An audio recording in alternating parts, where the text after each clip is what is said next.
Good evening, everyone. It is 5:30, and the Cleveland City Schools Board of Education will now come to order. We will have a moment of silence and Pledge of Allegiance from Mr. Jackson. Will everyone please pause for a moment of silence?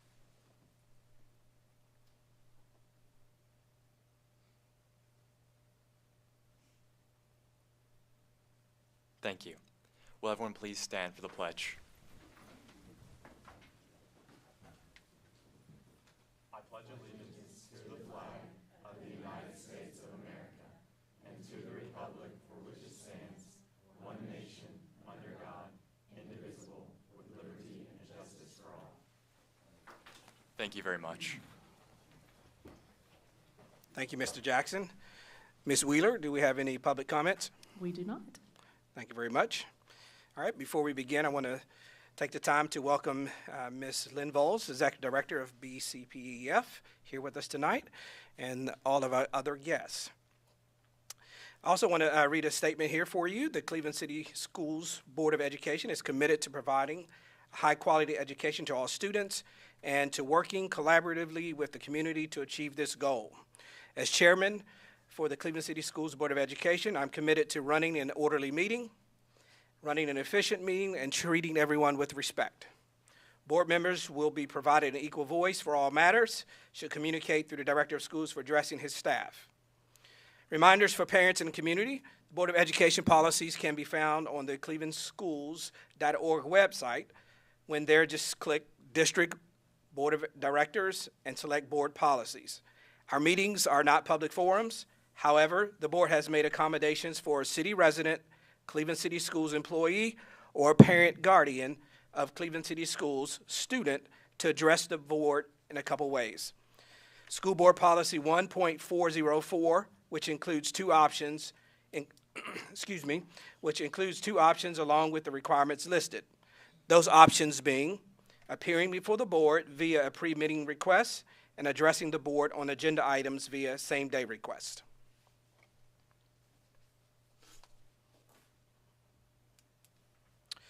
The next item on our agenda is consent agenda. Board members, do you have anything from the consent agenda that you would like removed?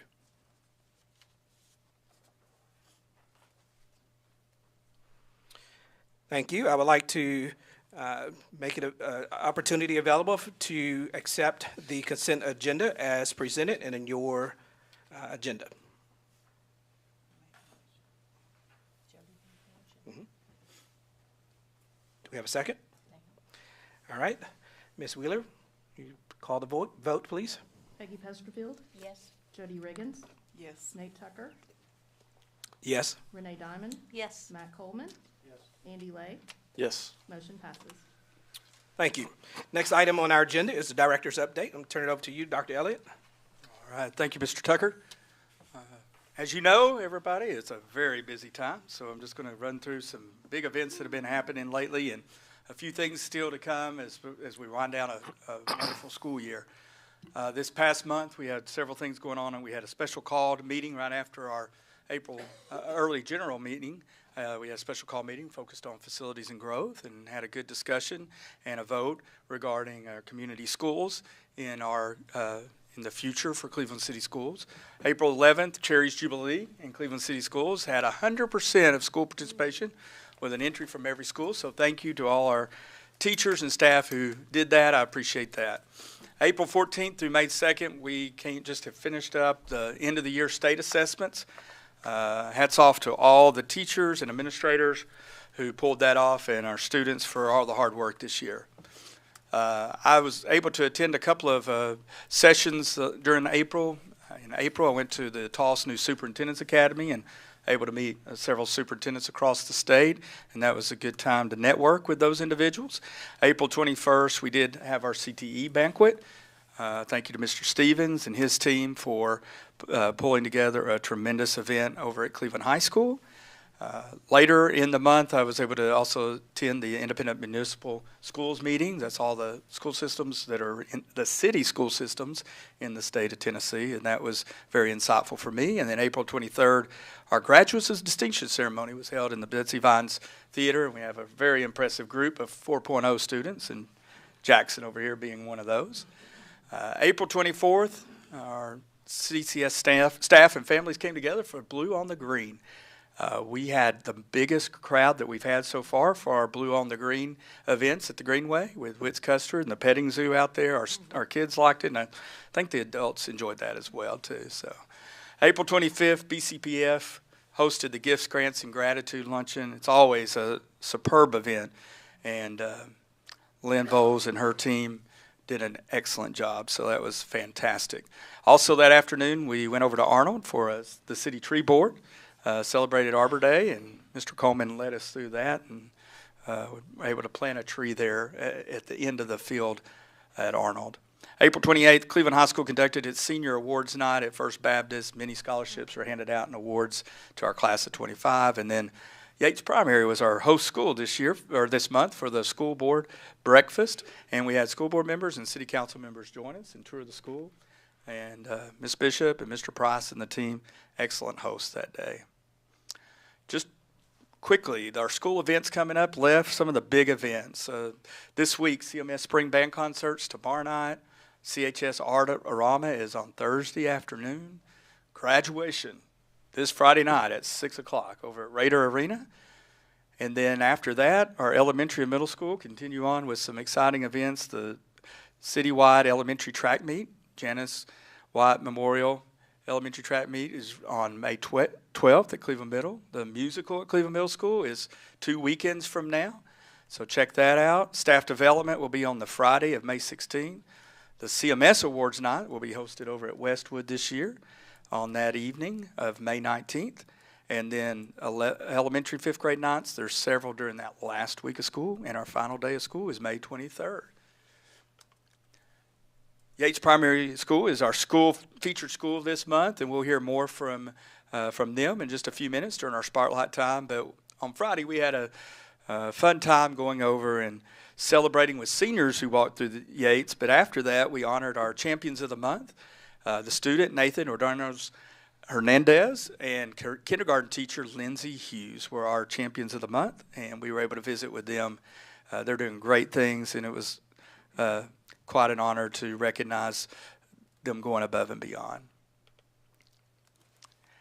Just a few items to highlight from our schools. We have some pictures here. You can see there the Arnold Arbor Day event and a big book reading event that happened over there that afternoon. Blythe Bauer, third graders, took STEM to the lanes on a bowling field trip you can see there. Also, Candies Creek Cherokee kindergarten students have been learning about Columbus and the Pilgrims through their hands-on PBL activities and building boats. Ross held an art and plant sale with plants from their greenhouse. You can see there the Stewart Ice Bucket Teacup Attendance Challenge right there, and a big time for that reward day, and good sports there too, it looks like. Mayfield Singers had a special event over at Lee University, and Yates Primary students have been exploring the butterfly life cycle. You can see in that picture as they're working on their STEM projects there.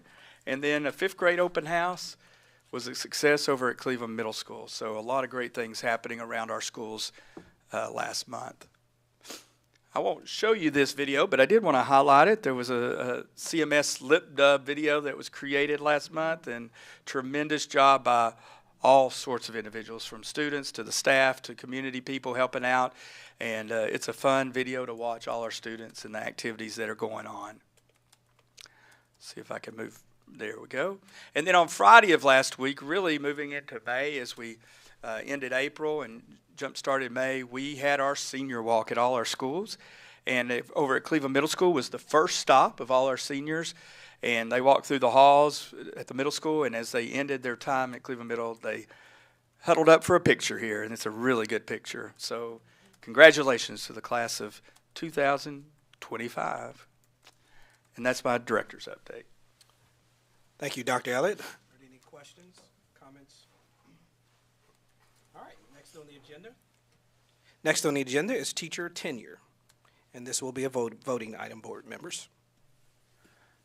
Teacher tenure comes around each year at this time, and so I've asked Mr. Kaiser to come forward to speak to that.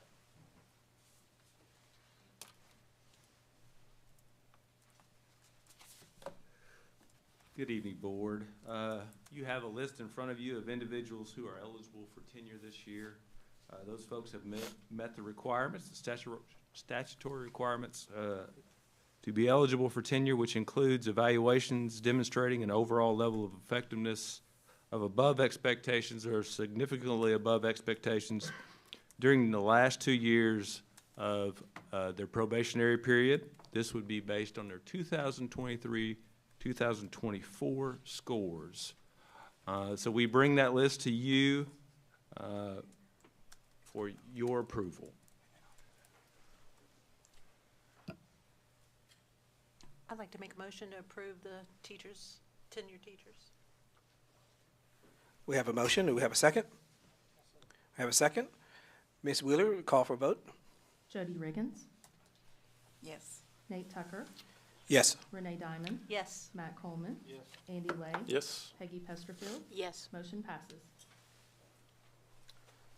Okay. Now, they're all really glad that you did that because they're sitting out in the audience waiting to be recognized. So we'll transition to our spotlight time now on our agenda, and the first spotlight is tenure teacher recognition. All right, so we'll ask these folks if they would please come forward when we call their name, and Dr. Elliott has a certificate for you, and we want to recognize you for what is a significant professional accomplishment. It's quite a feat to have those types of scores 2 years in a row. So let's begin. At a system employee in speech language pathology is Miss Susan Purcell.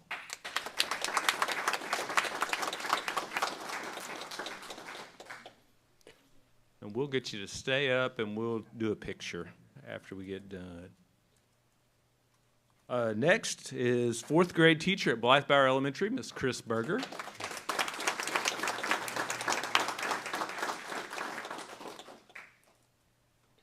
Next is art teacher at Blythe-Bower and Arnold, Mr. Jonathan Dockery.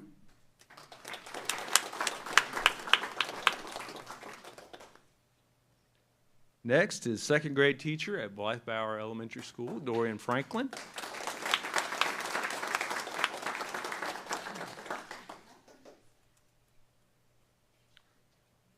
Next is ESL teacher at Blythe-Bower Elementary School, Miss Christy McClanahan.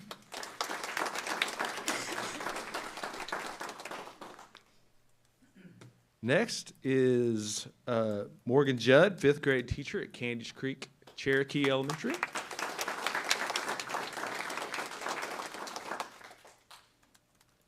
Next is Michelle Morris, 5th grade teacher at E.L. Ross Elementary.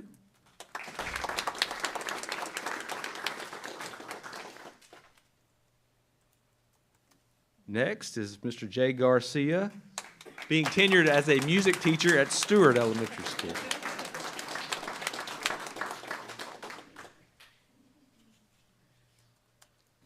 Next is Lindsay Sawyer, 2nd grade teacher at Stewart Elementary School.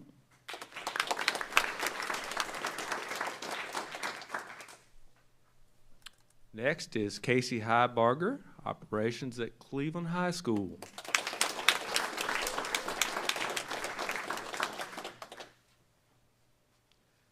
Next is Elizabeth Kruger, math teacher at Cleveland High School.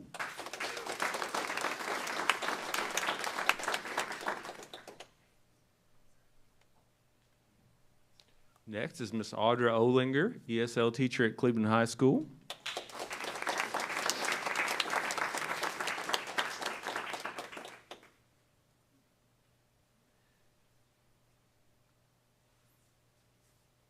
Next is Miss Ann Person, business teacher at Cleveland High School.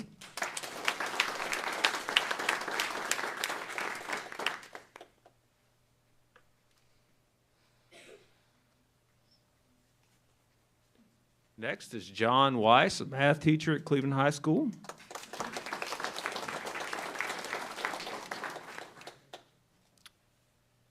Next is Jamie Withrow, science teacher at Cleveland High School.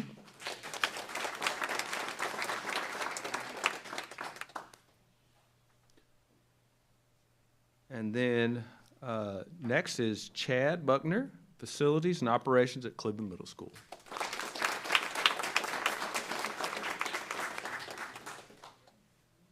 All right, Miss Brandy, that's it. We'll let you get a picture.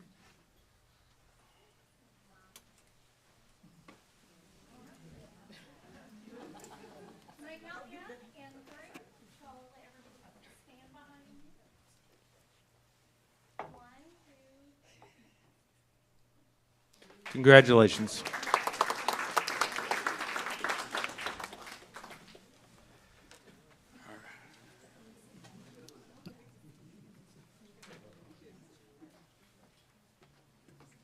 All right. Congratulations again to our tenured teachers. Next spotlight is Model UN. So I'm going to ask Mr. Pritchard and his team to come forward as we celebrate our Model UN students tonight.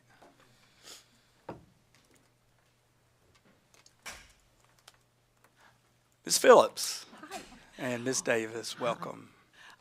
We just want to say thank you again for allowing us to attend this year's Model United Nations Conference in Washington, D.C. And we wanted to bring a couple students with us to talk about Model UN and what it's meant to them and their favorite parts of this year. We had 24 students travel to D.C. with us this year, varying in a wide range of topics from the Knights of the Round Table, the MLB, I think it was a strike, to issues like DISEC and the Ukraine war and things like that. So it was a really great experience again. We had a great time sightseeing, and we are just so thankful that you guys allow us to miss 3 days of school so we can have this experience. And so I'm going to let Mario talk first. He's a senior. He's actually been a member of Model UN for 4 years. So this was his last trip. And he's the president of Cleveland High School. So. Well, like Ms. Phillips said, thank you for letting us miss 3 days of school. But I really enjoyed Model UN. One of my favorite parts was debating the other students, even though it was hard because, everybody is stingy on their positions, but, you got to persuade them. But one thing about Model UN is that this year was a little bit different. Even though it was a smaller group from the previous years, I feel like a lot more people got to get closer with each other and laugh a lot more together. And one of my favorite parts was actually the zoo. I like the red pandas, so. The red pandas were really nice. The pandas overall, everything was very beautiful. Walking in the streets of D.C., getting blisters on our feet, but it was all a very beautiful scene, seeing the Capitol, the White House. Overall, just D.C. It was one of my favorite parts, and I really enjoyed it, and thank you again. Hi, my name is Lily Hakes. This is my first year of being in Model UN, and I'm a junior this year. So, as Mario said, Washington, D.C. was really fun and interesting, and getting to put into practice the things that we learn in school, that we learn in history, and learning how to put them into a real-life situation. I got to be part of the WHO, World Health Organization, and get to debate and see how it would happen in real life and come up with real kind of problem-solving issues. Thank you. My name is Imogen Spears, and this was my first year in Model UN. I'm a freshman, and it was such a great experience overall. I got to learn stuff that I doubt I would ever get to learn, and research into topics that I doubt I would ever, in my own time, research into it, and it was great. It was great to meet so many different people with so many different ideas from across the country. It was just an overall amazing experience. So our main focus at Cleveland High School is authentic student engagement, and I will say I've never seen so much authentic student engagement as I see up there. So even though you let us be out of school for 3 days, these kids were learning, and they were working their butts off. So I really appreciate you guys letting us go. Thank you. Thank you. So I just want to thank Athena Davis and I have done this for, we don't even know how many years, but for a long time. And the Pritchards also go with us as chaperones, which is awesome. And it was just, like I said, a great experience. And we hope you get to let us go next year. So thank you very much.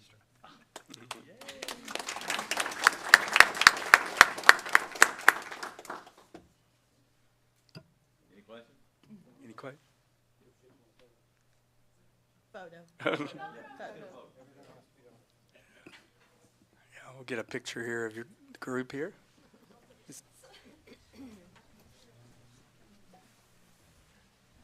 Come on, Mr. Pritchard and Ms. Davis and Ms.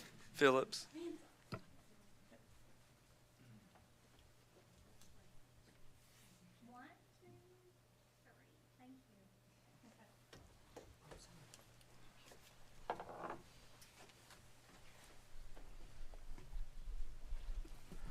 All right. Our next spotlight is a special spotlight. I've asked Mr. Accione to come and to present for us. I'll let him share the story.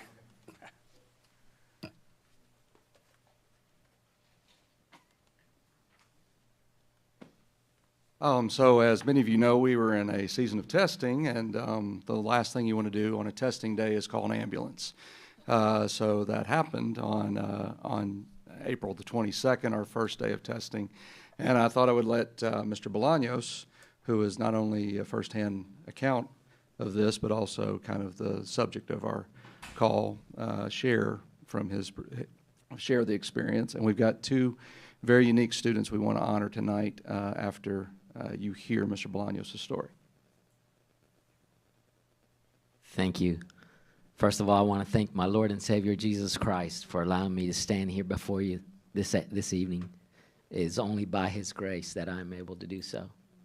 You see, on the 22nd at 12:15, when I had just told my group of 7 ESL 8th grade students in my band room to begin their TCAP test, I immediately started to feel something that I have never felt in my life. That is, my right eye went to the extreme right, and I felt like I couldn't control it. My vision started to get very, very blurry. And so I put my head down on my student desk that I had set up with my laptop. And I picked it back up and went, let me just try to look again. And it got worse, and it was like I was underwater. And then immediately, from the top of my head to the bottom, my left side began to get completely numb.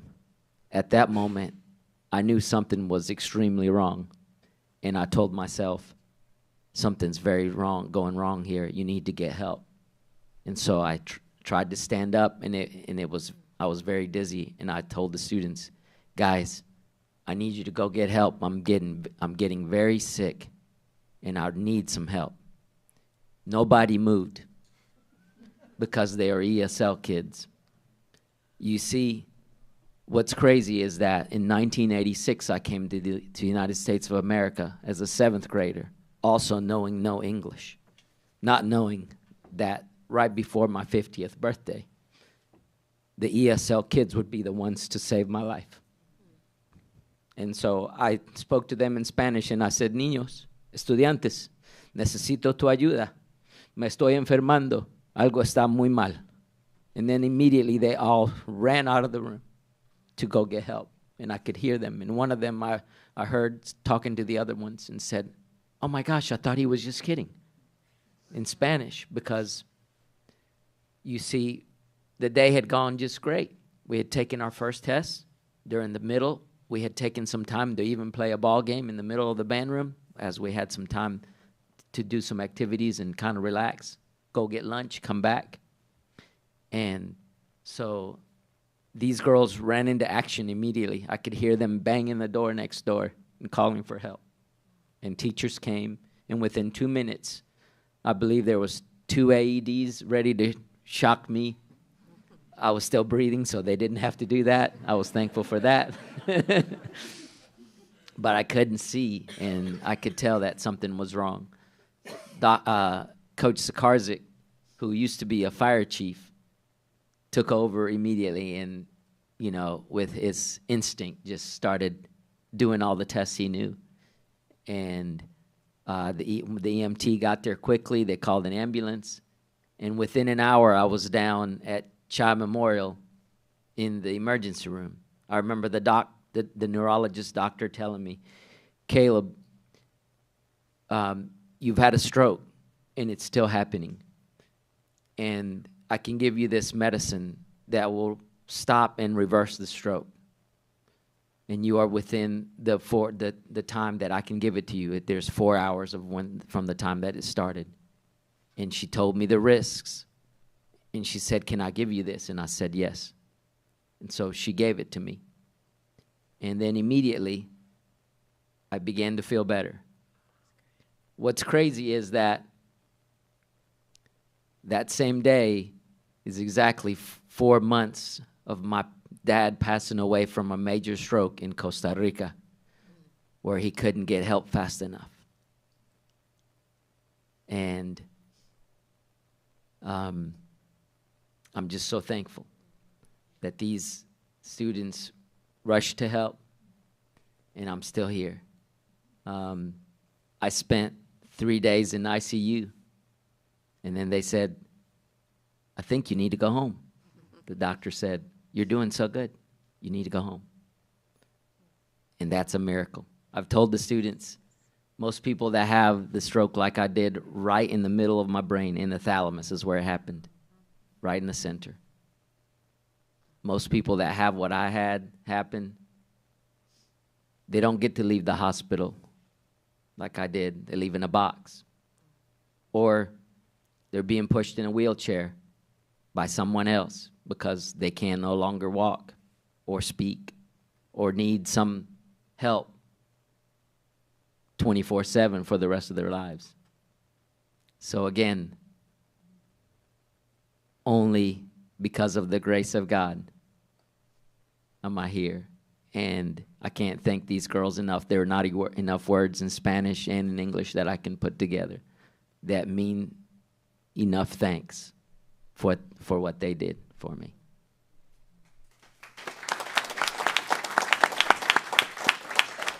So when we reviewed the video of the event, you do see everything that Mr. Bolaños described. You can tell there's something wrong with him.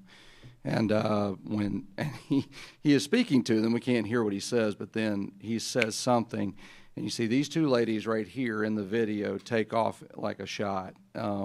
And I'm told that there were some boys in front of them that got to the door before they did, and the boys were like, you know, because we're in testing, they don't know exactly, you know, how do we respond and interrupt testing. And apparently, I want to introduce to you Stephanie Castellanos and Set Lali Barrios. These two ladies pushed the boys out of the way and changed to this so that Mr. Stanford, who was a teacher next door, would respond, and he came in there, and you'll see him in the video coming out. So I wanted to just celebrate these two young ladies for their initiative and just bravery in the sense of just getting in there quickly. So that's why we have them with us tonight. So.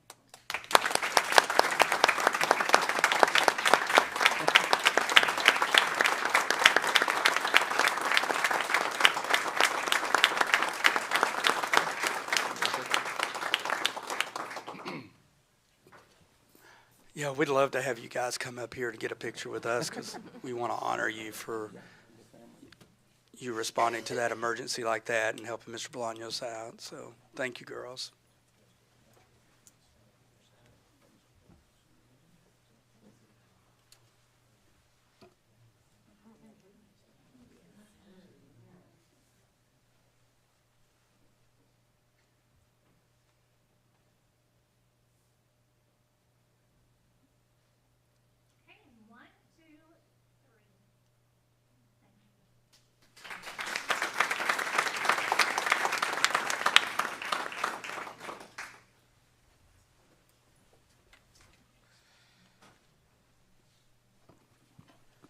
All right. Next up, our last spotlight for the evening, focused on our School of the Month, Yates Primary School. So I'm going to invite Ms. Melissa Bishop up to present some highlights from Yates Primary.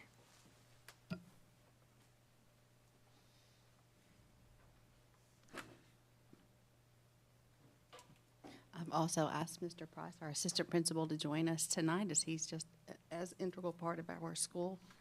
So thank you.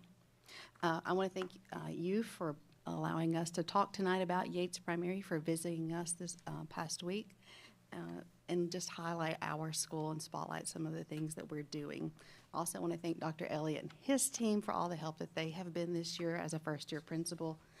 They've just really been invaluable, and they answer questions any time of the day or night that you call or text, so I'm very thankful for that. Who are we at Yates Primary?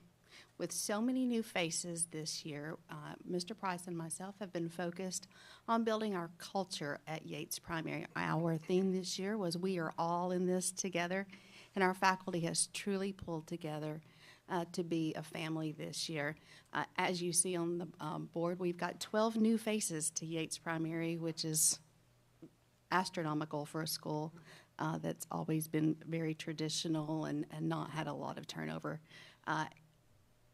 Dr. Raper, if you'll go to the next slide. Also, we had 5 staff members that have changed roles in our school. So in addition to the 12 new faces and the new SRO, which makes 13, we've had 5 teachers change roles in the school. So again, we sort of decided this year was going to be shaping our culture and building it as a team. So who are our students at Yates Primary? As you can see, this shows a little bit about the demographics at our school. We have 10 languages spoken at our school in addition to English, with the predominant language being Spanish. We have noticed over the years that we have had an uptick in our ESL students. Last year we served 53 students. This year we're serving 69 students in our ESL classes. Campus improvement has been a focus for Mr. Price and myself. With his help, we have been able to get new logo wraps for each of our entrances, which not only enhance our school, but they also serve as an extra security measure in blocking some of this, being able to see in. So we are excited about those. We've got a lot of compliments from family members visiting. In August, we welcomed new and familiar faces and celebrated those returns. In September, we hosted what we hope to be an annual event. It was a Grandparents' Day luncheon. We had over 200 come out for this event. Our gym was packed. The parking lots were packed. We were able to talk to Hal about maybe using a golf cart next year as a shuttle. In September, our first grade also celebrated the end of one of their reading units on body systems by inviting the high school to do a collaborative project. This is our CHS Health Science classes, and they're having Doctor Day. In October, Dr. Elliott visited with our students, and we also kicked off our Student of the Month celebrations, and the students you see here were celebrated for showing respect. And they get their picture in the hallway, and each month we highlight a different attribute. In December, we got to celebrate our Teacher of the Year, Jessica Morgan, and our Novice Teacher of the Year, Abigail Gutensberger. Santa made an appearance at our school, and so did the Grinch. In January, we hosted our first staff-produced STEM night. Typically, we had done the Discovery Museum, and our staff really wanted to do their own thing this year. So all that you see was designed by our staff. We had over 150 in attendance, and families trekked through the national parks as they completed STEM challenges and earned national park stamps. In February, we celebrated the 120th day in first grade, since that's one of their math standards. They invited Wright Brothers Construction Company to come out, share about what they do, share some machines that they use, and then they went back into the classroom and did some construction projects themselves. In February, we also had a new event for us that was deemed by the family at the top as one of the most fun nights they had had. It was bingo for books, and we served popcorn, and we did a book drive collection the month before where we collected all of the books, so it didn't cost us anything but the popcorn. And families came out, played bingo, and they won books, and as you can see, one little girl was a winner several times, which was the goal. In February, we got to have part of the Tennessee Arts Grant that 2 of our teachers wrote and won. Danielle Tapp, who's new to our staff, and Courtney Robbins collaborated together to write this grant, and we had Susan Frizzell come out with her Spring Tint Adventure, where students got to explore insects in their natural habitat. And also our kindergarten classes get to visit the 5 Points Museum tomorrow as part of that grant as well. In March, before we headed out to spring break, and we celebrated Read Across America Week, we had children dressed up as their favorite book character, and they got to parade around the school, led by our librarian, Mrs. Johnson. In March, we also, before we left for spring break, the winners of our first iReady Challenge got to enjoy donuts. That kicked off our iReady Challenge. So we also have one in April, and then we have one in May to get our students involved and motivated to continue in iReady. In April, we kicked off the month by welcoming our future Yates Stars. They got to do a scavenger hunt through the school, and we're excited for them to return in August. Another event we had in April was the Mother-Son Game Night, also new to our school this year. They enjoyed games and got to enjoy ice cream throughout the evening. Last week, TVA and Cleveland Utilities visited and awarded our STEM teacher a $3,500 grant. Our former STEM teacher retired in December, but before she did, she wrote the grant, and this was awarded.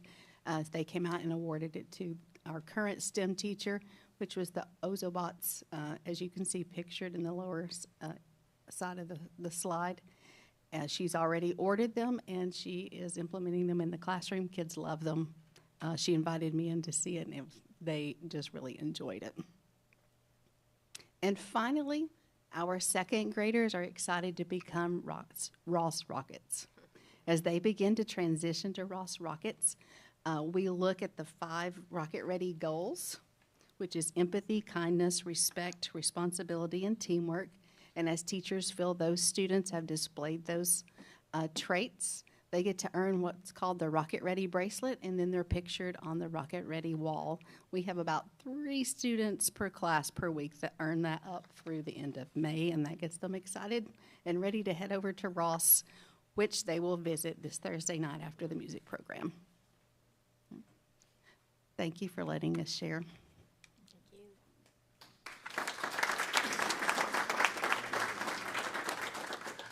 Thank you, Ms. Bishop and Mr. Price, for your leadership this year. A lot of great things happening over at Yates this year, and that was a good recap. Perfect time to do that. So, all right. Next on the agenda, we have a bonus resolution. And Dr. Elliott, will you prepare the resolution, please?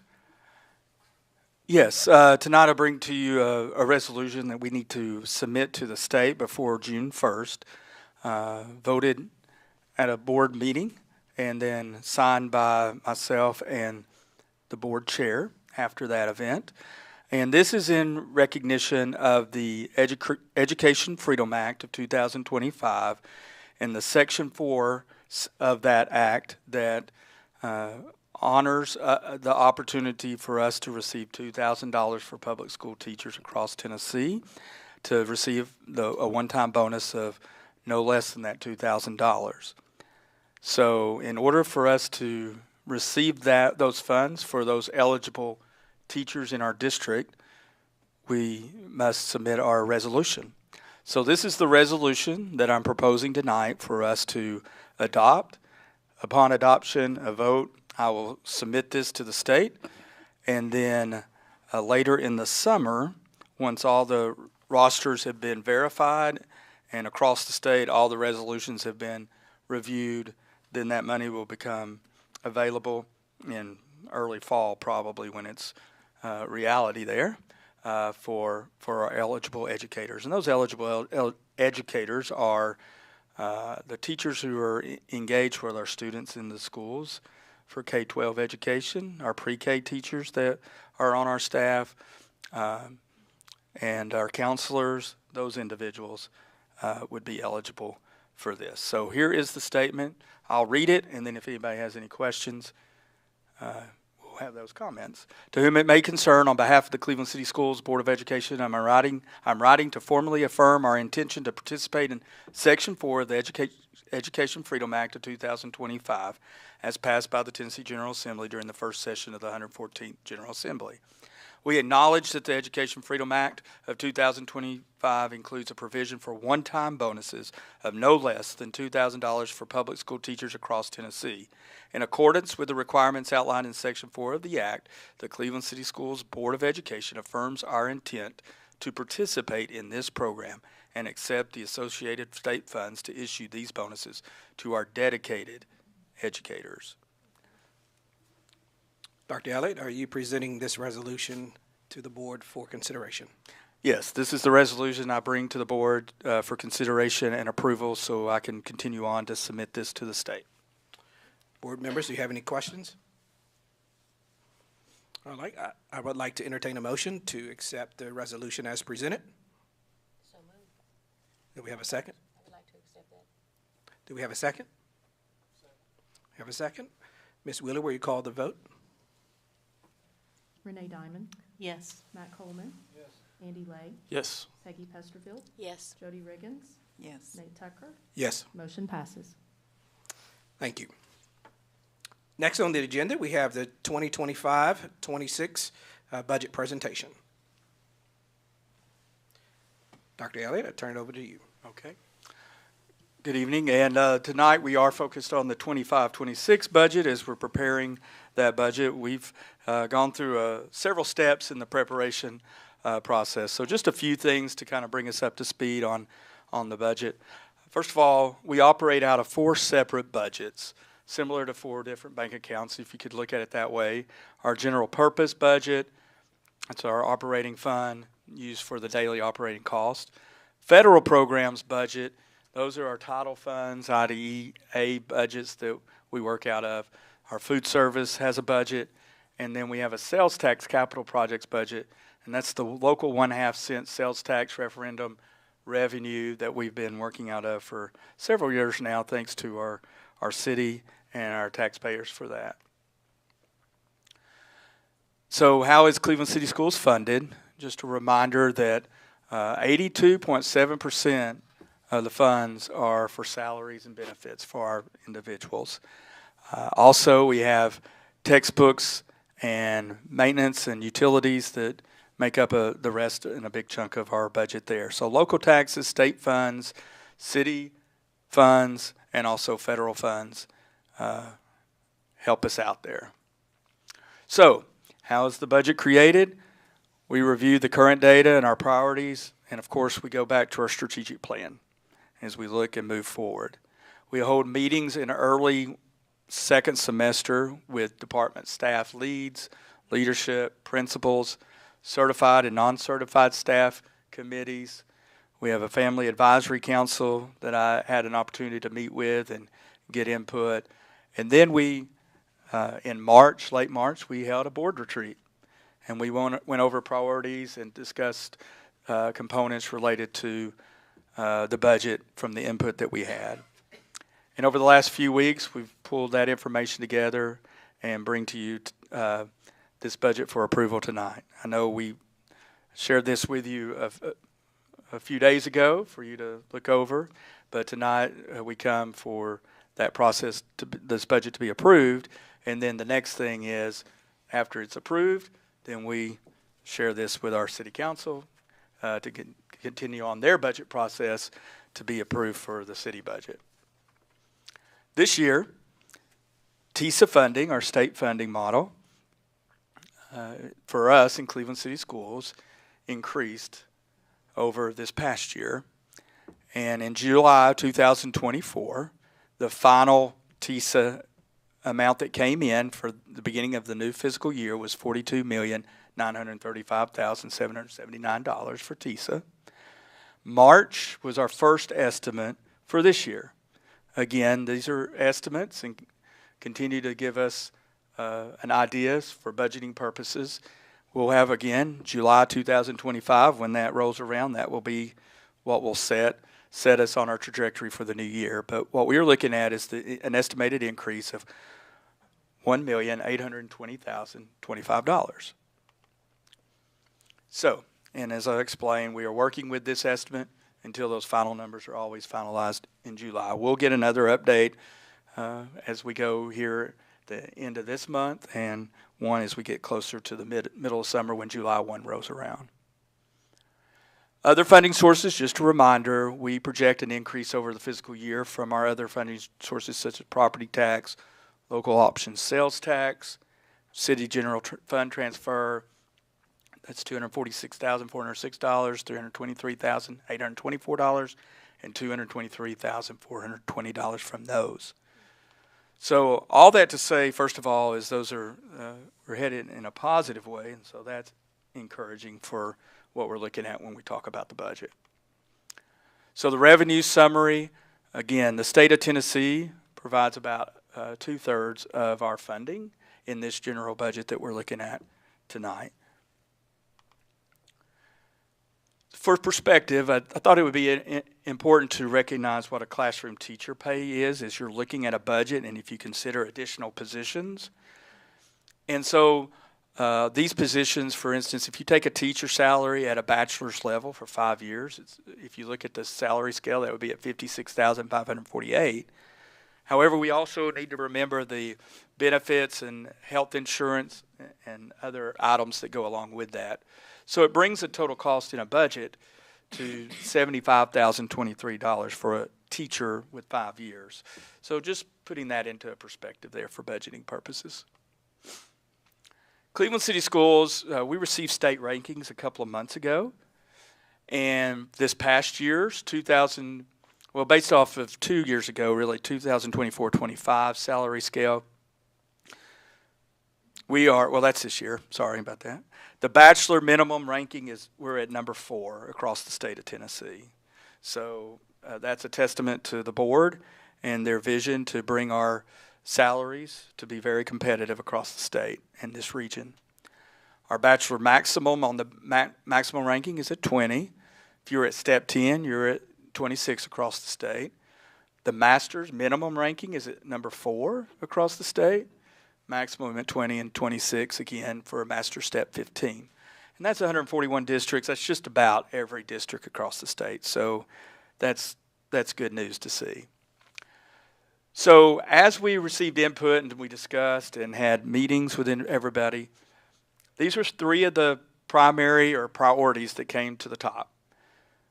Continue to do raises for our staff. That's a big priority. Stay competitive, continue to do that. Support where there's a need for growth, or is there a need for additional classroom or support staff members, always consider that. And then the other piece that rose to the top, and I've heard that in several occasions in my individual meetings, feedback sessions this year, and in group sessions, is to continue to work on competitive cleaning services across our district. And so those became the priorities for our budget. So 2025-26 budget priorities, we looked at that and took that increase that we're talking about and sifted through that and to keep our budget where it has been and then to take it to the next level. So we broke it down by raises being $2,079,864 being applied to the budget for this year. Some classroom and support growth positions that I'll talk about in a minute, coming to $569,340 for the year.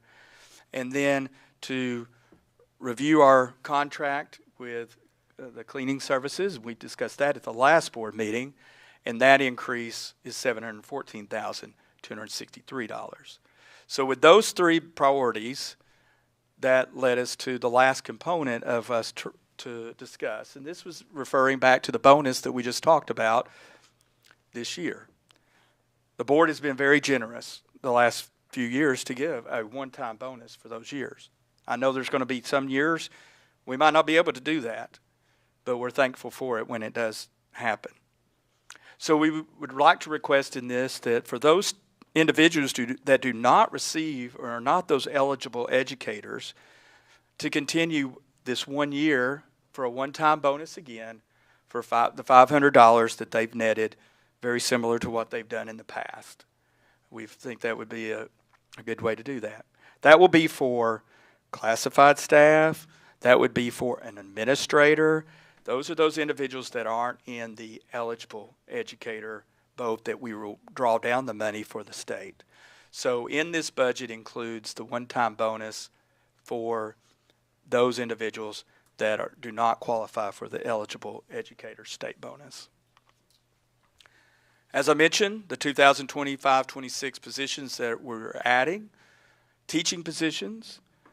Computer science is now a required credit class at the high school. So next year, our sophomores and others will be taking computer science. So we need some computer science teachers. So we're recommending two to help us out in that world. We are anticipating some growth at Arnold in looking at our numbers for fourth grade. So we are recommending an additional teacher there. Cleveland Middle School, rolling up into sixth grade, is an additional several more caseloads coming into the middle school for special education. So that's where that drove that. And also our homebound and our JDC, Juvenile Delinquent Center services that our teachers provides. We have one teacher that does homebound and balances that. So we see the need for at least a half-time position for the teaching position there. Support positions. Some of these carry over into last year. I know we were looking at budget and we worked through some different areas of that. One of those was a social worker that we had to cut last year for different reasons, I know. And then this year, though, we have seen the need for that person to be back in that role. So we're recommending to bring that position back. Along with, in our special ed team, an additional school psychologist to help us with testing and services as that continues to, that need is a high demand need. At Cleveland Middle School, a teacher assistant as those fifth grade students and their needs roll up. And then the fourth one is an operations assistant. Essentially, this is a general maintenance worker to continue to support our operations team, help Mr. Taylor out, and also help some services out at the Family Resource Center. So those are the positions that are added in. Final last couple of slides as we go through this. So that brings our expenditures. The regular instruction focus is still over 50%. And then you get into the functions of the budget from early childhood all the way to special ed, and everything in between is listed there. You can see how the budget breaks down. So tonight, the budget that we have brought to you to share is a $71,130,225 general budget for this year. And then the child nutrition is has an expenditures that they're looking at of $4,482,788. And so those are the budgets, and so I bring this proposal to you for consideration for adopting tonight. Thank you, Dr. Elliott. Board members, before we open for discussion, I want to take the time to remind you that budget approval is one of our primary responsibilities as a board. And when you make approval or denial, you are approving or denying the total budget amount, but you're also approving or denying the detailed line items. So if you have any questions, now is the time to ask.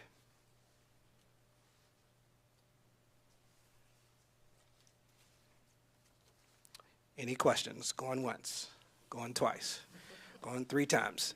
All right, I'd like to entertain a motion to accept the presented budget as such.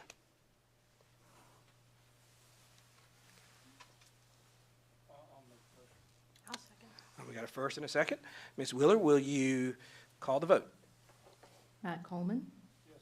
Andy Lay. Yes. Peggy Pesterfield. Yes. Jody Riggins. Yes. Nate Tucker. Yes. Renee Diamond. Yes. Motion passes. Thank you. All right, next on the agenda, we have first reading of policies, address change only.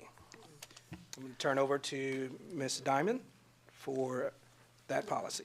We have one policy ready for first read.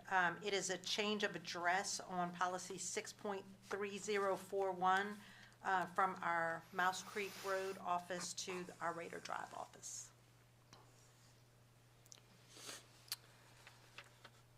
We have a policy change here for policy 63041. I'd like to entertain a motion to present or to accept the policy as presented for the first reading?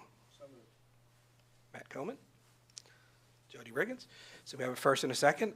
Ms. Wheeler, will you call the vote? Nate Tucker, Yes. Renee Diamond, Yes. Matt Coleman. Andy Lay. Yes. Peggy Pesterfield. Yes. Jody Riggins. Yes. Motion passes. Thank you. Next item on the agenda is coordinated school health update. Now I'll turn it back over to Dr. Elliott. Okay. This month's focus is on coordinated school health, and Laura Davis is coming to share an update on what's been going on this year in Cleveland City Schools with coordinated school health.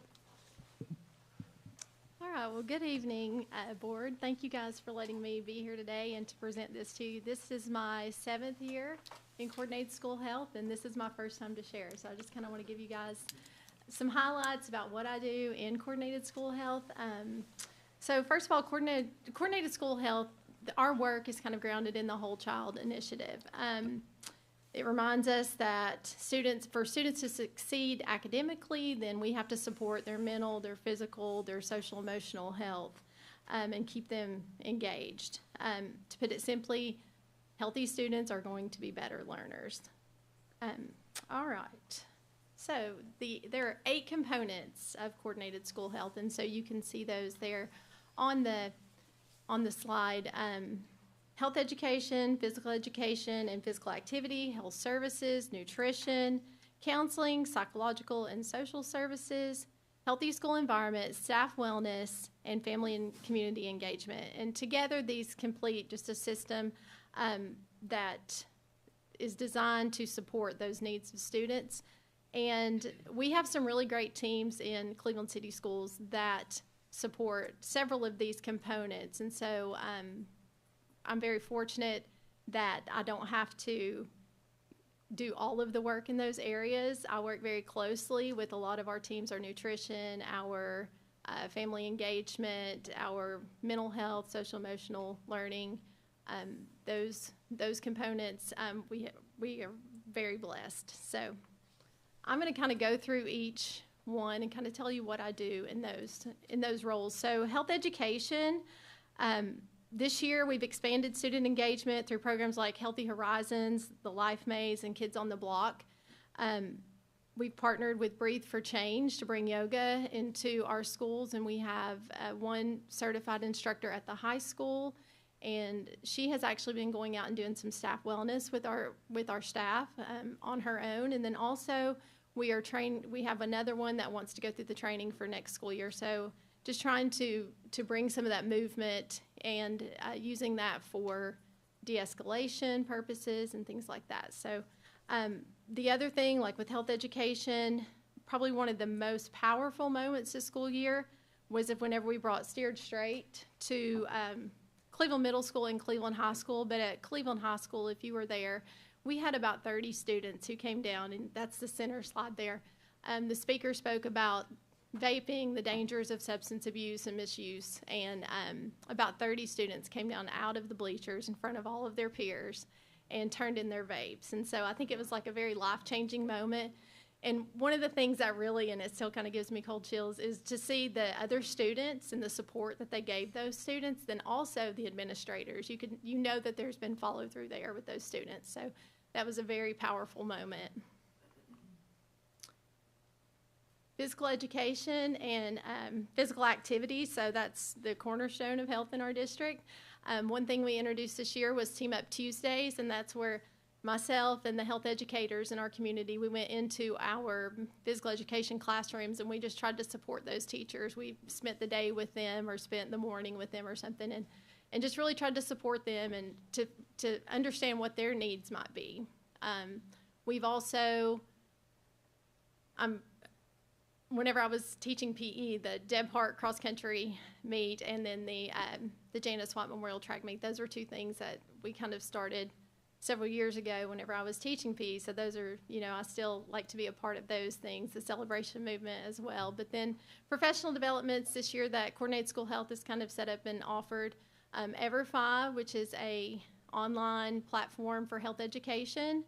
And so we had EverFi come in and talk to our health education teachers about how, they can use their platform in their classroom. And then also probably some of our favorite professional developments are always our pickleball professional development.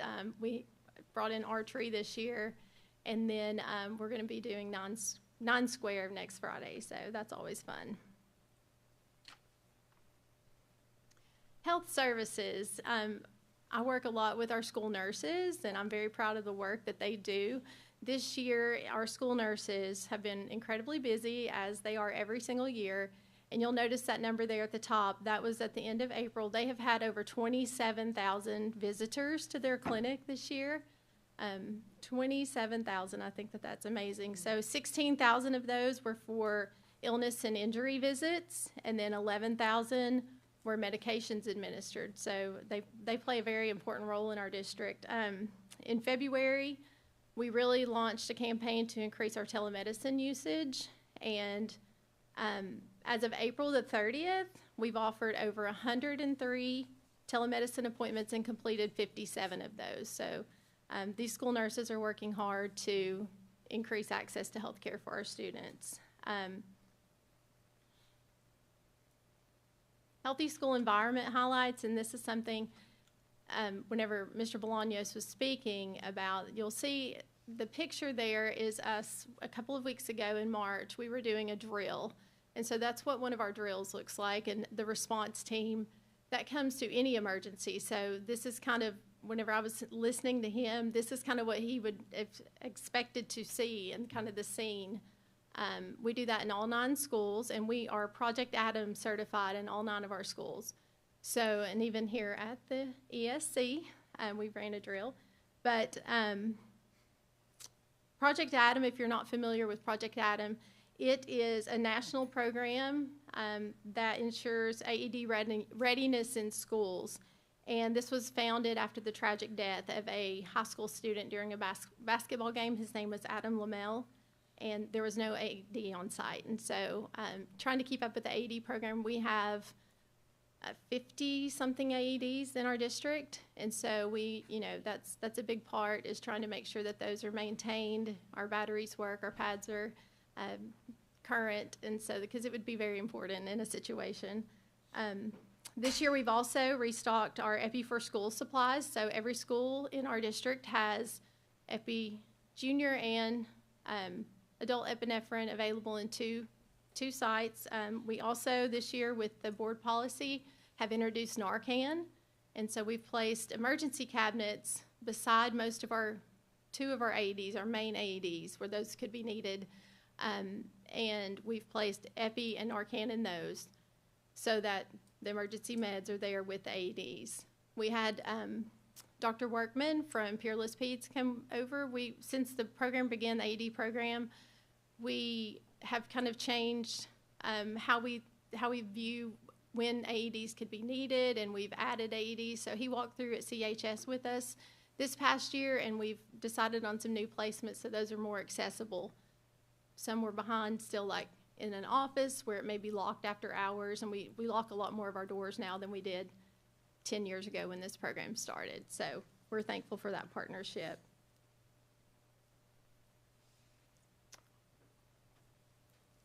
And again, just the support that we get in this area is tremendous from our board, our student support specialists. Mental health is a huge need for our students, for our staff, especially after COVID, and so we appreciate that support. And then healthcare access for student, family, and community involvement. I feel like this is where I'm really involved with the Family Resource Center. And so we were awarded in December the HRP PTE grant, and that grant is to increase telemedicine usage and utilization in our district. And so the first step that I see, this position is the first step is to expand the staff. And so we have already hired a telemedicine nurse who she will be housed at the Denning Center, at the Family Resource Center, and she will be able to support our school nurses. So we'd never have a lapse whenever we cannot do a telemedicine visit. So if a school nurse is out, there's no sub, we'll have someone there that can complete that visit. I also see this as a place where that nurse can offer telemedicine visits on site. She can promote telemedicine at the Family Resource Center. She may not be able to perform those visits right now, but she can promote it to those families that are coming in there and just make them aware that this is a service that we have.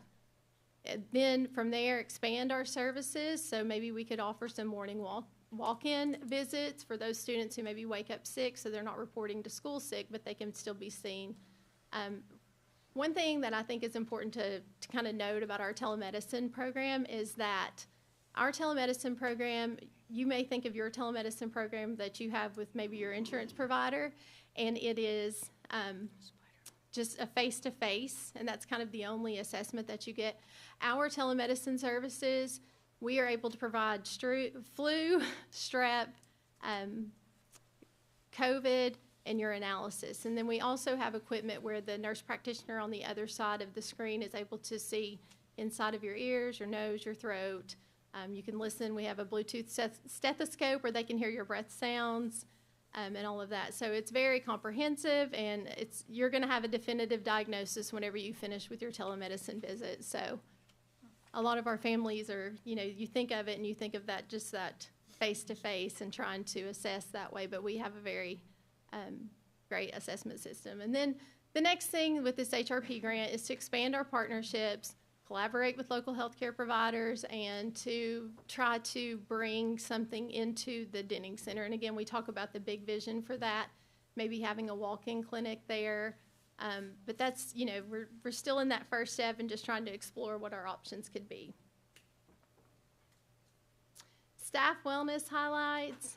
These are some things that we have done this year with staff wellness. In August of this year, I sent out a survey to our teachers and staff. And so we had a great response. We had 424 responses on this survey from our staff. And I will share a little bit here. Oh, here it is. So you can kind of read there about what this survey was measuring. And then I'll share some results with you. So this one here was very interesting to me. Do you worry about your physical health? And you'll look at that number there. I mean, yes, it's majority of them did. So whenever you're thinking about 424 responses, that's a great deal of our staff that has some concerns. And then this one also, how many days did poor physical health and mental health have a negative impact on your daily work? And so you'll see there 3 to 5 days was kind of at 35% and 30%. So from this, it was Dr. Scarth and I, who's in our trauma and behavior department, and she and I kind of work on these projects together. But we went from there, and we decided that we were going to come up with an action plan. And so here was kind of our action plan: streamline our communication, create opportunities to increase connection, and create a resource guide. And the resource guide is linked there. We don't have to click on it, but it does give our staff that was one thing that they asked for, was a place like, where can we find these resources for physical health opportunities? And we've even included some mental health opportunities in the resource guide. That is our newsletter, and that's kind of how we streamline communication. This goes out once a month. We recognize our winners. We give a did you know fact. A lot of times those did you know facts have to do with what our insurance offers. So we may, if there's I know one that was utilized was the physical therapy app that both Cigna and Blue Cross Blue Shield, you can access and kind of do some physical therapy sessions, during your work time, during your work lunch or after work or something, kind of a 20-minute session. So they really liked that. And then create opportunities to increase connection across the district. So we've had several opportunities this year just outside of Blue on the Green, which I'll talk about here in a second. But those were, again, our Breathe for Change yoga. We have done some intramurals. We had a Cleveland Middle School teacher that really took that on, and she organized several intramural opportunities. We've had some pickleball gatherings, and so just we've done a walk, just kind of trying to increase that connection. And then our Blue on the Green activities, and these have been really exciting this year. We did find doing these that whenever we involved the families, that these were very successful. Our last event, our ice cream social, we had 130 participants, so that was a great number. So we were excited about that, and that was a lot of fun. We've had fun this year planning those and getting to be outside or even in here for the December one. But that's been, we have thoroughly enjoyed that, and we hope to carry that on next year. And this is kind of my coordinated school health action plan for 25-26. So increased telemedicine usage, just continue to focus on that.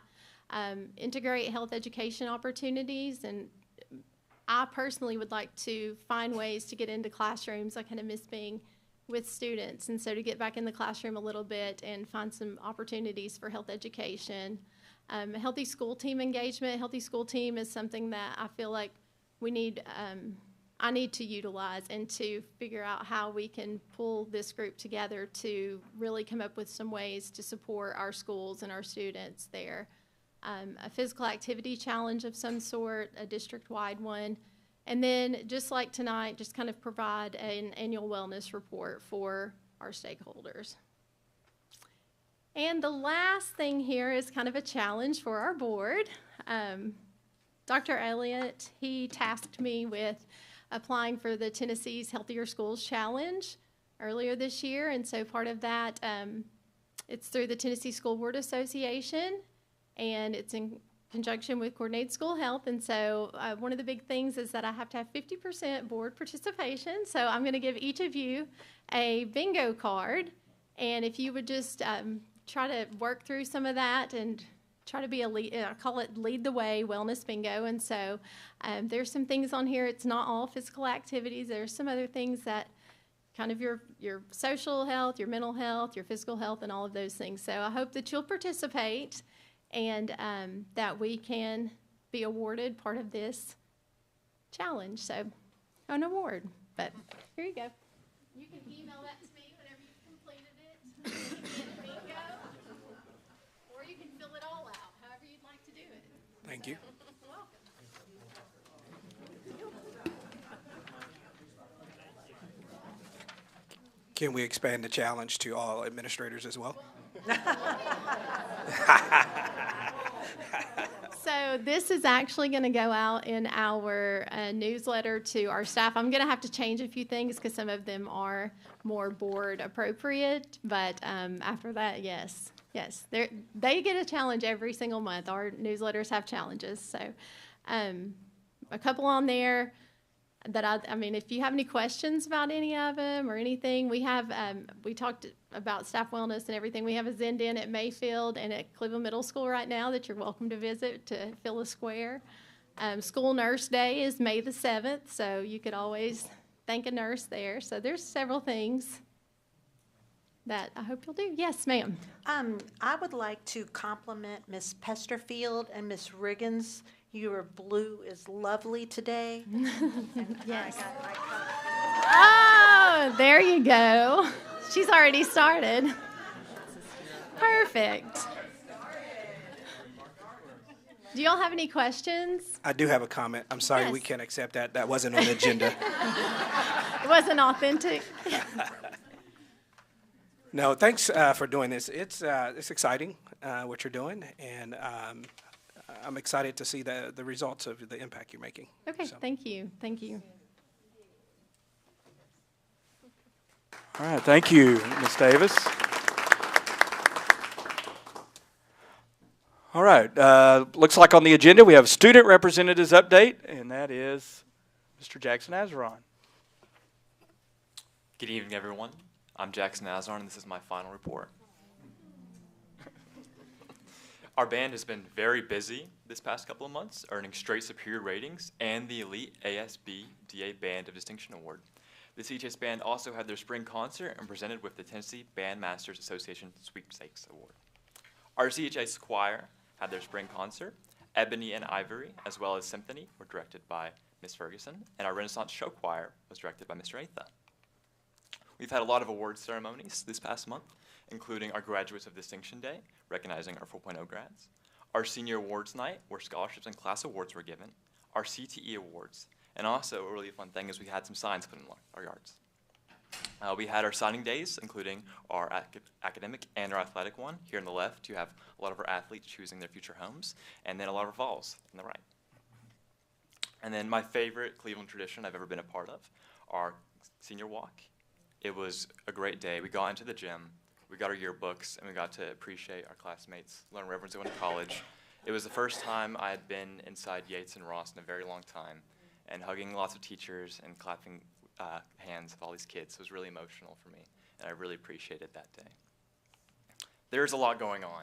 I barely touched on a lot of the things that we've done this past month. We've had math competition winners. Our tennis and track teams have been up to a lot. We have a lot of grads setting themselves up for futures, and we're already making names for ourselves for our juniors. We have 2 of them that are Questbridge Prep Scholars, and there's no shortage of accomplishments here at Cleveland right now. We have the 8th annual Artorama on May 8th from 5 to 7. And also, I'm pretty excited about this. We have the mascot tryout. Rowdy's coming back, and that'll be really cool to see. Then graduation. It has come by extremely quickly. I'll be honest with you guys. I was sitting here probably the first meeting thinking graduation seems like it's so far away. And now we're here, and I think we don't have enough days till this Friday. It's going to come like tomorrow. I got to work on some stuff. And with some increased inflation, unfortunately, the school board can no longer afford my hourly rate, and this will be the last time you guys will be. I'm only joking. It has been an honor serving on this. I've greatly appreciated the opportunity to know all of you guys. I appreciate learning so much about the school system, and I feel way more informed on things. And I'll be taking these lessons in my future when I study at Harvard in the fall. So thank you very much.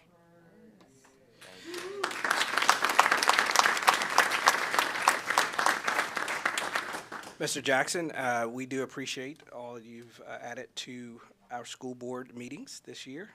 I will say you definitely raised the bar, and look forward to seeing the great things you're going to do and how successful you are after Cleveland High School. That has well prepared you. Thank you very much. Board members, you want to say anything else? I would just like to encourage him to keep us posted and let us know how things are going for you, because we're very interested, and we know you'll do very well. Thank you. I'm not sure how you get chosen each year, but every year we just have wonderful, wonderful student representatives, and it's an example for the rest of the school, so thank you. Thank you. Yeah. Anyone else? I'll just speak. Jackson, it's been great to get to know you this year. You've been a leader here, but I see you at Cleveland High School, and the leadership that you've provided over there has been amazing. So keep up the great work as you move on. And know whether it's Harvard or wherever you go in life, I know you're going to do a great job. Yes, sir. Thank you. I want to say one more thing. You have a great smile. Thank you. Bring him here. I just want to thank you, I think, for the inspiration you are to other students. And it's been great for us to get to know you and have you be part of this. But I think one of the most important things is how you've inspired other students. And I thank you for that. Yes, ma'am. Thank you. What are you majoring in? I'm majoring in economics. At this time, Jackson, if you'll come right over here to the center, we'd like to recognize you and tell you thank you and get a picture too. So here we have a small gift check here for you. So your hourly rate. I get paid for this? I was joking about that. And then there's a card for you. Thank you. And then Mr. Tucker has a couple of things for you. And we have this precious medal that we're going to give you. And then we have a certificate that we do expect you to hang on your college room wall so you can remember us. Yes, Thanks sir. again for all I'll you've never done. forget. Thank you.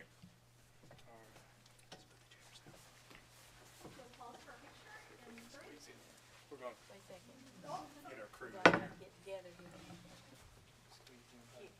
Is that chair in the... Okay, 1 and 2.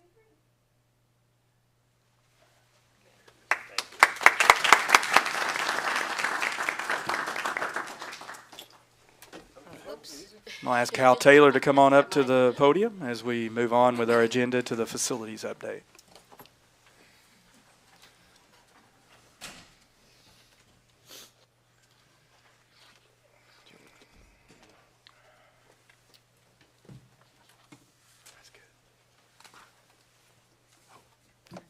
So, go ahead. Okay, next on the agenda, we've got a facilities update, and I'm going to turn it over to Mr. Andy Lay, and he's going to talk to us about facilities. Okay, the facilities committee met and is bringing 3 items to the full board for approval. And if there's any questions, Hal can answer those. So I'll just go through each motion. And we'll start with the first one. Storm drain work at Candies Creek.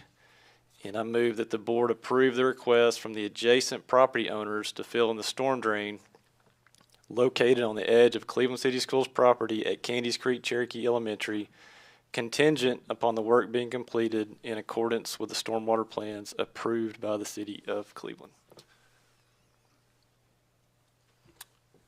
Andy, do you present this as a recommendation from the Facilities Committee? Yes. Because this is a recommendation from the Facilities Committee, we don't need a first. That is the recommendation, and would like to entertain a second. I'll second. All right, we have a first and a second. We'll call the vote. Renee Diamond, Yes. Matt Coleman. Yes. Andy Lay. Yes. Peggy Pesterfield. Yes. Jody Riggins. Yes. Nate Tucker. Yes. Motion passes. Okay, second item is Cleveland Middle School Press Box Project. I move that the board approve Cleveland Middle School's request to construct a press box between the softball and baseball fields to serve both programs, with all costs to be funded through local CMS school funds. Andy, do you present this as a recommendation from the Facilities Committee? Yes. We have this recommendation from the Facilities Committee. We don't need a vote. We do need a second. I'll second it. Have a second. Call the vote. Andy Lay. Yes. Peggy Pesterfield. Yes. Jody Riggins. Yes. Nate Tucker. Yes. Renee Diamond. Yes. Matt Coleman. Yes. Motion passes. Okay, third item, Cleveland High School Special Education renovation. I move that the board approve up to $100,000 to renovate a designated room and shower area located off the volleyball gym at Cleveland High School to meet the additional special education needs. Andy Lay, do you present this as a recommendation from the Facilities Committee? Yes. We have this as a recommendation from the Facilities Committee. We need a second. I'll second. Have a first and a second. I'd like to call the vote.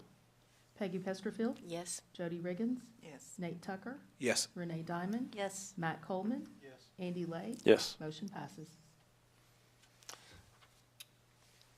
Okay, and if there's any other updates that you want to provide Yes. at this time? Bus patrol. We can talk about bus patrol. I appeared to you at a meeting before last month, and we did a presentation, and I was asked to get back with you after our attorney had reviewed it. So Chuck Hagel has reviewed the contract. I believe we've sent that out to you, and he made recommendations. The company met all of his recommendations in the changing of the contract. And so I would come back to you tonight to answer any questions you have and also discuss the contract to see if we would be able to move forward with approval of the bus patrol program so that we could take it to the city. And I guess at this time, if you have any questions, I'd be glad to answer any if you have. Or I can give you an explanation of what the changes were or anything. Right. Most of the changes were, the contract that you have is the clean version. And the biggest changes was arbitration. He changed to mediation and made sure that it was in the state of Tennessee. Everything else he was pretty comfortable with. In talking to him about the 10 buses instead of going with more, he thought that that was a wise choice so that we could try this program. One of the things that we are the first in the state doing this, so he was looking at this contract also as possibility of other districts that he represents would probably be coming. So he's looking at this on the whole state level when he went over our contract, knowing that he would probably be dealing with this again in the future. Also, as a further notice, since we met last, the Department of Education sent Alex Spann down. He's head of pupil transportation for the entire state. Also, the Department of Safety Pupil Transportation, Lieutenant Raymond Gaskins came, met with, looked at our bus, looked at our equipment, looked at the program. They are supporting this program as well. They're kind of watching to see how our program does, along with several other school districts. So just to make you aware of that, since it's new since last time we met. Anything in particular that you can think of that maybe I'm not missing or not mentioning that you need me to explain? So 30%, that's the number of the fleet, right, that we're starting out with? Yeah, we're going to start out with 10 buses, and Okay. we have that's roughly 10 of en route buses. We have 5 to 10% of our buses in spares, so we won't use them at all. We'll start with 10 buses. 7 of those will be on regular routes. We'll take 3 of our newest buses, put these on, and we'll rotate those 3 buses into areas we're having problems. So instead of doing the whole fleet, areas you have no problems, areas where you know it's not a situation, we'll be able to rotate those new buses into those areas. And then, so when a driver's having a constant problem, we'll be able to rotate one of those buses. And we can try it out that way and see, make sure that we're going to be happy with this program. First, by doing 10. Don't like to talk about the revenue too much. We're doing this for safety. But I will tell you that the revenue at this point, you're probably with 10 buses, with them looking at our district and the stats that Bus Patrol has provided us, you're probably talking a collection of about $112,500 in gross revenue is the estimate per year. Now, we have to pay back Bus Patrol per bus a month, plus $65 per citation. So that ends up about 50% of that revenue will be paid back to Bus Patrol. So that then leaves a net revenue of $56,250, which we will be contributing to the police department for toward those salaries of the, most likely used toward the salaries of the officers who are having to review that video and give approval of that video. And so that's. Let me understand that a little better if I can. We're going to front the cost of the 265 plus 65, right? We pay that, well, yeah, after the fact. They'll bill us for that. We don't pay anything up front. But yeah, then we pay the $225 per bus a month for 12 months, and then $65 per citation. Mr. Coleman, can you turn your mic on? I was leaning forward like I was talking into a mic that wasn't working. My wife would be happy that no one's listening. How much of that do you want me to repeat? Were we on the same page? Yeah, we're on the same page. Okay. All right, so it should pay for itself is what I'm getting at. It should more than pay for itself, and then also additional revenue to the city. Okay. And then we talked at our last meeting about an exit strategy in the event that this becomes unenforceable or the city doesn't want to push these citations. If it becomes unenforceable with cause, there is no cost to us. Let's say that we go along and there's, they can't give me a reason, but let's say you just don't like it, and it's not one of the causes in the contract, and you want to just stop doing it, then there is a cost because they have put money into the equipment. So it breaks down into the contract you have. If you cancel within the first year, it's $2,500 per bus. If you cancel within, I think, year 3, it's $1,750, and then year 4 and 5, it goes down to $1,000 per bus. So there is a cost to the school system if they cancel. Now, there's several categories of if the laws change and so forth, then there is no cost to the school system. And let's say that we don't collect, say that people get into they see this coming and there are no penalties and no citations, and then at the end of the contract, basically anything we would owe would be forgiven. And that's in the contract as well, in the agreement. So there is no risk to us unless we just flat out cancel without cause, or one of the causes they list. So if the board decides to move forward with this project, what is your expected go-live date? Is that this year or next year? I expect to go this year. I talked to the chief today. If you want to move forward with this, we will put this on the city agenda immediately to take it to the city council for their approval. And we're ready to start this along in the fall. We would start it. The chief has already working on getting approval for our school zone cameras. And so he would love to see this go into effect with school zone cameras, which they're handling on their own through the city, but to help make our schools safer in several ways. So that's where the chief has asked, if we do approve this, if we could move it immediately to the city council. And then that will get this in effect by fall, by the time school starts.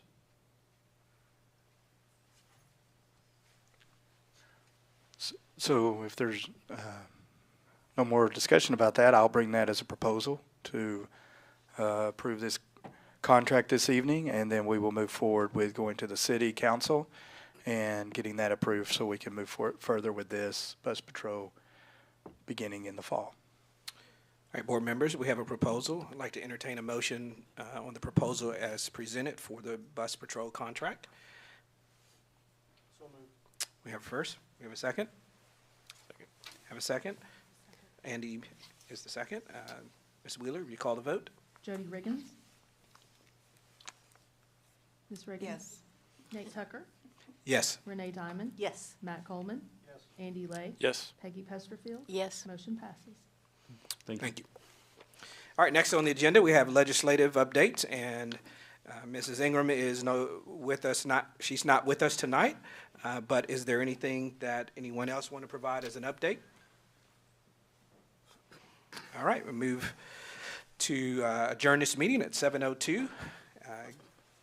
Any opposition? I was just making the motion. Okay. So we have a motion, we have a second. Any opposed? Meeting adjourned, 7:02.